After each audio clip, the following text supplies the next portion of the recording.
这个世上有这4种人：一、心善手软；二、心狠手狠；三、心狠面善；四、心善手狠。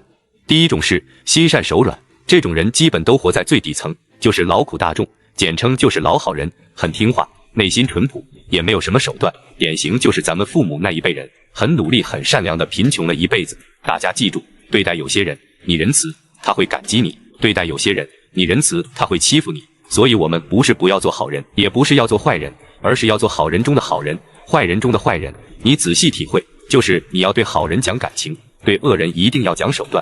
如果对恶人也讲感情，最后你就被恶人消灭了。第二种人，心狠手狠，这种人是典型愚蠢的恶人，基本这种人都在监狱里待着，要么就是即将去监狱待着。为啥叫愚蠢的恶人？就是你喜欢上一个女孩子，你应该设计策略，使用手段，让她自愿上钩，对吧？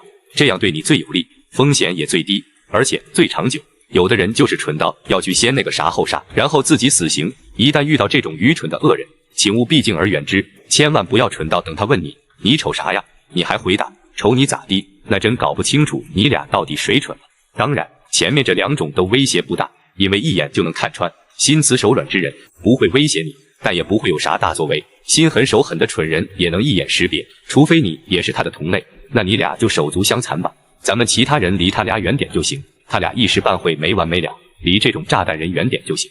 第3种，这种人就有点厉害了，心狠面善，满嘴仁义道德，感情兄弟，但内心极其黑暗。表面上越是一上来就称兄道弟，仁义感情挂嘴上，你越要小心。所谓的感情和仁义道德，都极有可能是他的武器，因为内在极其阴暗，所以才用这些形式化的东西包装自己。内在真正真实的人，一定不需要用这些形式化的东西武装自己。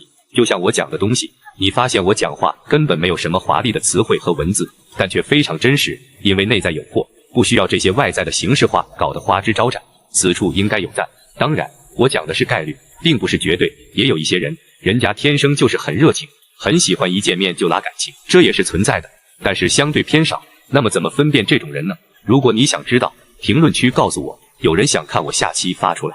第4种，心善手狠，这是真正厉害的绝顶高手，这也是我们要真正修炼要成为的人，叫菩萨心肠，魔鬼手段。其实佛和魔在手段上是差不多的，区别只在一念之间，叫一念成佛，一念成魔。这就是佛用手段来除暴安良，是为了达到善的目的，而魔是用手段来胡作非为，为了达到恶的目的。所以我们就明白了，心狠面善之人，手段是极其厉害的，但是他的手段达成自己恶的目的，就是以牺牲他人利益来获取自己利益。这种人走的是魔道，这种人会有阶段性的小成功，但无法获得长久的大成功，因为只要过了一个时间周期，他身边的人就会把他识破，继而离开他。而心善手狠之人同样是手段极其厉害，但他是用手段来惩治恶人，用来达成善的目的，就是以成就别人的方式来获取自己更长久的利益。那这种人走的就是福道。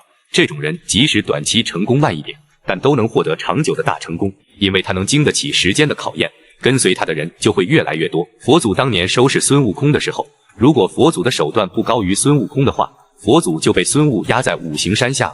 到此明了，我们要培养心善手软之人，远离心狠手狠之人，警惕心狠面善之人，成为心善手狠之人，做好人中的好人，坏人中的坏人。那么大家都是哪种人？